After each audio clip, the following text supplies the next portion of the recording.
Welcome back to another technical deep dive here in the debug zone.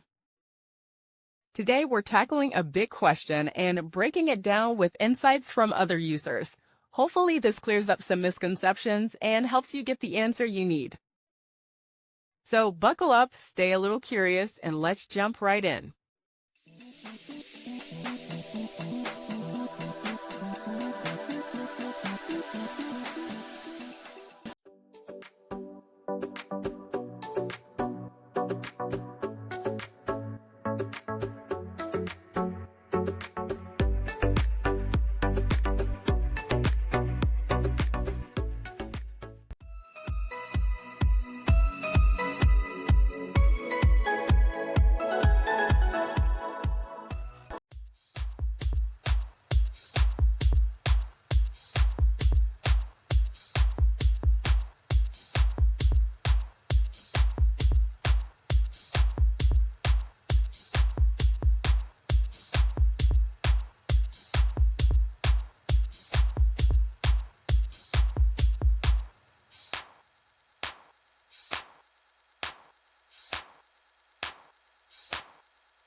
And that's a wrap.